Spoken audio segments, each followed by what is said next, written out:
జేఎన్బీ news కి స్వాగతం. ఉపాధి హామీ పథకం మారి 2తో 18 ఏళ్లు పూర్తి చేసుకున్న సందర్భంగా కేక్ కట్ చేసి ఉపాధి హామీ కూలీలకు, ఉద్యోగులకు ఉపాధి హామీ ఆవిర్భావ దినోత్సవ శుభాకాంక్షలు తెలియజేశారు.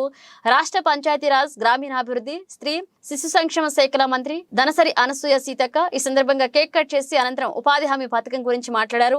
ఉపాధి హామీ చట్టం 2005 తీసుకువచ్చి 2006లో ఇంప్లిమెంటేషన్ చేసి ఫిబ్రవరి 2న అమల్లోకి వచ్చిందని గుర్తు చేసుకున్నారు. ఉపాధి హామీ చట్టాన్ని అమల్లోకి తీసుకొచ్చిన రోజు ఈ సందర్భంగా మరి మన తెలంగాణ తల్లి, తెలంగాణ ప్రజల ఆకాంక్షలు నెరవేర్చిన తల్లి, పేదల ఆకలిని కూడా తీర్చడం కోసం ఆ రోజు 2005లో చట్టం తీసుకొచ్చి 2006లో ఇంప్లిమెంటేషన్ చేసి మరి ఫిబ్రవరి 2వ తారీఖు నాడు అమల్లోకి వచ్చే విధంగా పూనుకున్నటువంటి తెలంగాణ తల్లి సోనియమ్మ గారికి, ఆనాటి ప్రధానమంత్రి మన్మోహన్ సింగ్ గారికి ప్రత్యేకంగా ధన్యవాదాలు.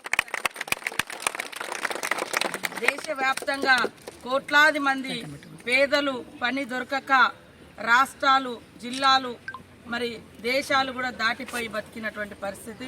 ఈ క్రమంలోనే వారిని ఆర్థికంగా బలోపేతం చేస్తూ వారి ఆకలి కడుపుల్లో అన్నం దొరికే విధంగా 100 రోజుల చట్టాన్ని తీసుకొచ్చి ఈరోజు గ్రామీణ ప్రాంతాలలో పేదలకు పనితో పాటు మరి ఇవాళ మనం చూస్తే గత 10 సంవత్సరాలలో కూడా గత ప్రభుత్వం చేపట్టినటువంటి పనులు కూడా 100 రోజుల ఉపాధి హామీ చట్టం ద్వారా వచ్చినటువంటి నిధులతోటే ఏ పనైనా అదే ఆ తల్లి తీసుకొచ్చిన చట్టం 100 ఏళ్లు వర్ధిల్లాలి, పేదరికం నిర్మూలన అయ్యేంత వరకు, పేదరికం లేనటువంటి సమాజం ఏర్పడేంత వరకు కూడా ఉపాధి హామీ చట్టము ఉండాలని కూడా మనం అందరం భావిస్తూ ఉన్నాం.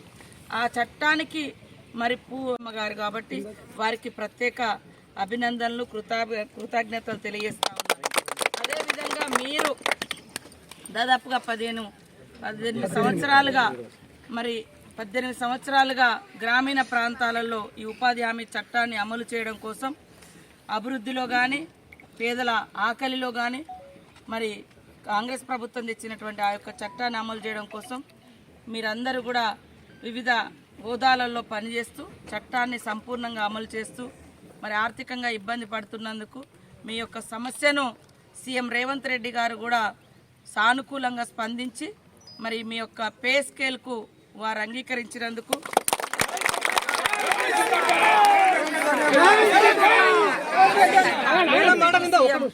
మన డిప్యూటీ సీఎం బట్టి విక్రమార్కన్న గారికి, ఓవరాల్గా ఈ రోజున్నటువంటి క్యాబినెట్ మినిస్టర్స్ అందరికీ, కాంగ్రెస్ ప్రభుత్వానికి ప్రత్యేకంగా ధన్యవాదాలు తెలియజేస్తాం. ఇంకా అనేక సమస్యలు కూడా గత 10 సంవత్సరాల నుంచి సమస్యలన్నీ పరిష్కరించకుండా పక్కకు పడేయడం జరిగింది గత ప్రభుత్వం. దానితోటి వందలాది మంది ఎక్కడికి పోయినా ఈ సమస్యలు తీసుకొస్తా ఉన్నారు. మిగతా ఉద్యోగుల సమస్యలు కూడా మీకు తెలుసు, జీతం ఇద్దామంటే కూడా ₹100 లేనటువంటి పరిస్థితి. ఈరోజు 5వ తారీఖు లోపు జీతం రావాలని ఆ జీతాలు వేయడానికి కూడా మేము ఎంతో తాపత్రయపడుతున్నాం, ప్రయత్నం చేస్తున్నాం. ఉద్యోగి ఆనందంగా ఉంటేనే ప్రజలందరికీ సేవ కరెక్ట్గా జరుగుతుంది, ఉద్యోగం కూడా మీరు కరెక్ట్గా చేయగలుగుతుంది. ఆ ఉద్దేశంతో ఫ్రెండ్లీ ఉద్యోగుల యొక్క ఫ్రెండ్లీ ప్రభుత్వం కాంగ్రెస్ ప్రభుత్వం. కాబట్టి తప్పకుండా ఈ యొక్క పే స్కేల్తో పాటు ఇంకా మిగతా ఉద్యోగుల సమస్యలను కూడా పరిష్కరిస్తాం. కొంచెం టైం తీసుకుంటూ పరిష్కరిస్తామని తెలియజేస్తూ ఈ యొక్క ఆవిర్భావ దినోత్సవం సందర్భంగా మరి సీఎం గారి ద్వారా మీకు ఒక మంచి కబురు వస్తుందని కూడా నేను తెలియజేస్తూ, అదేవిధంగా ప్రతి ఉద్యోగి పట్టుదలగా